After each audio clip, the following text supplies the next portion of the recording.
Благословено е царството на Отца и Сина и Светиот Дух, сега и секогаш и во вечни векови.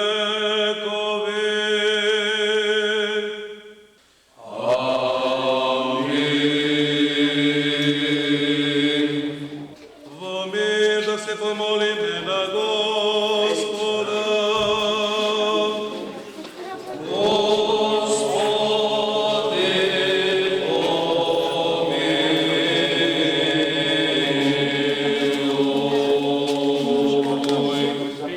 За небесен мир и за спасение на нашите души, да се помолиме на Господа.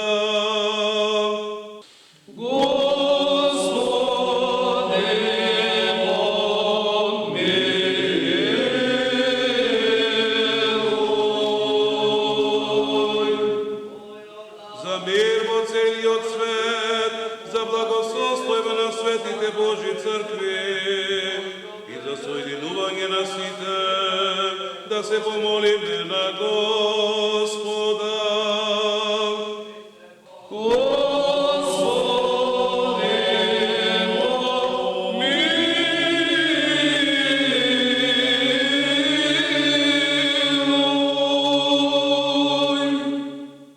За овој сите, да се помолиме на Господа.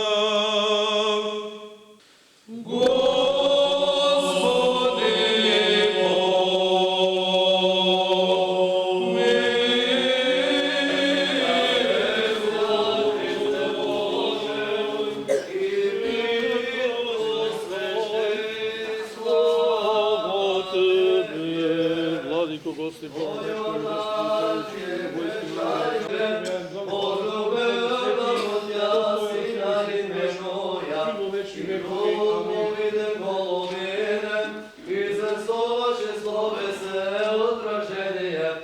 Господи Боже наш, прими го ово усредно молење од Твоите слуги и помилуј не според мноштвото на милоста Твоја и испрати го Твоето милосрдие нам и на сите Твои луѓе кои што чекаат од Тебе богата милост.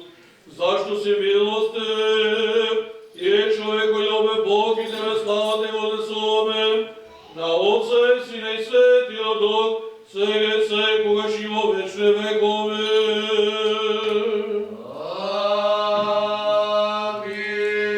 Ти благодариме, Господи Боже, на силите кои си негодостои сега да застанеме пред Твојот свет жртвеник и да припаснеме во Твоето милосрдие за гревовите наши, за човечките незнаења.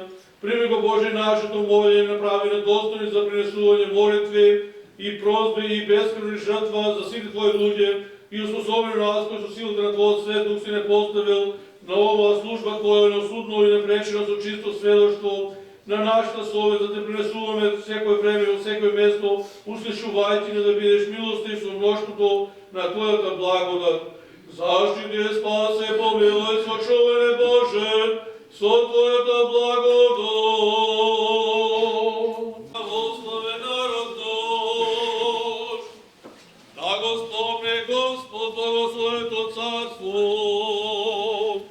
постојано сега и секогаш, и во вечни векови.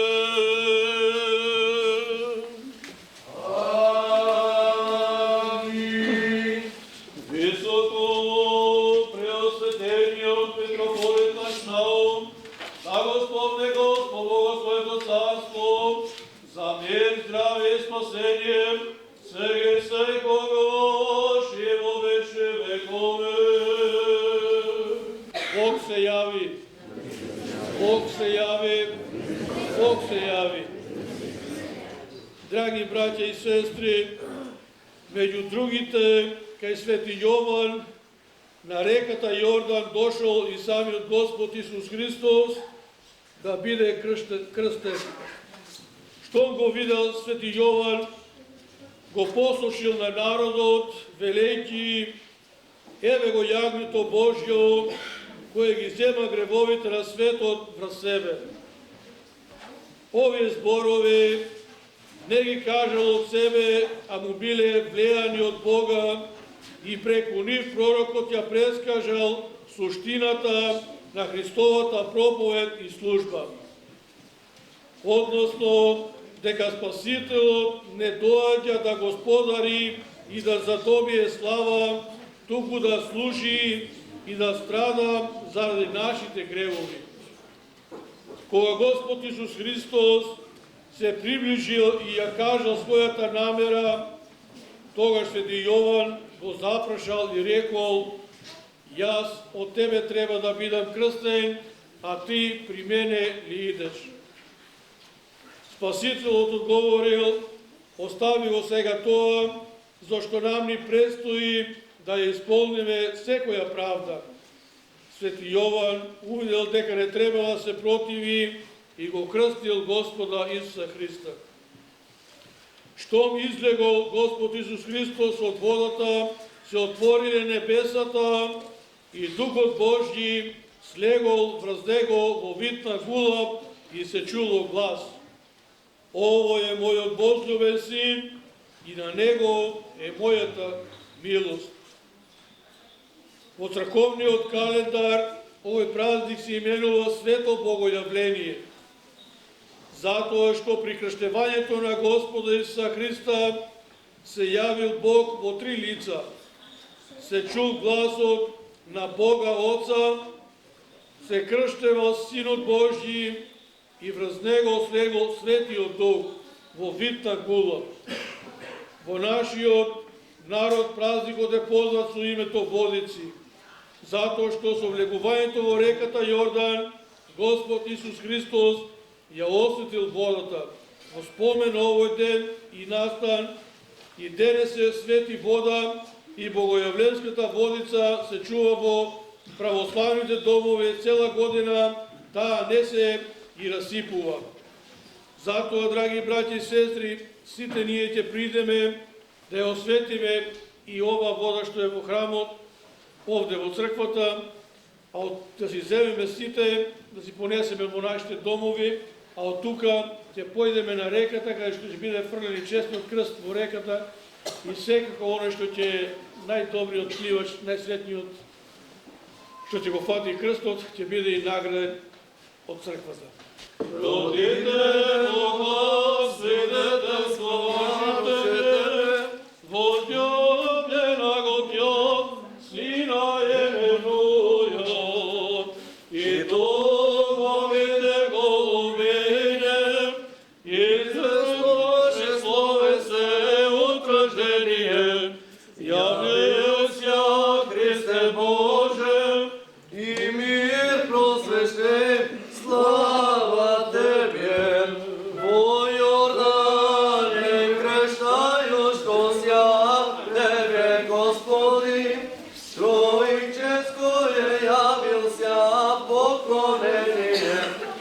Родителе Бог на свидетелствовавше Тебе, возлюблена го Тя, Сина именуя, и Дух новиден голубинен, известуваше словесе от рождение. Являйся, Христе Боже, и мир просвещен, слава Тебе. Во Јорданием крштајушту ся Тебе, Господи, Троическо е јавился поклонение. Родителе Бог на свидетелствовавше Тебе, возлюблена го Тя, Сина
Ima vreme. Ne, da vam ne utvori. Ne, ne, ne. Vreme nego utvori. Kaj ili? Evo se na bandu utvori. Strma to.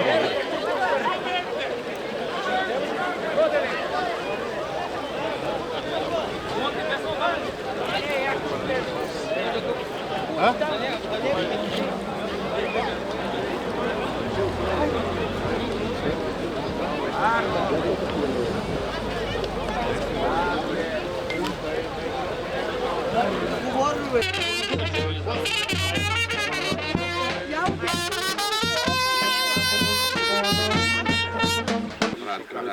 Ja sam Stojan Georgijev, po 6. put se frlam za krstom, 5 pati ofajkam. Това значи за мен здраве, срейка, берекет и така нататък.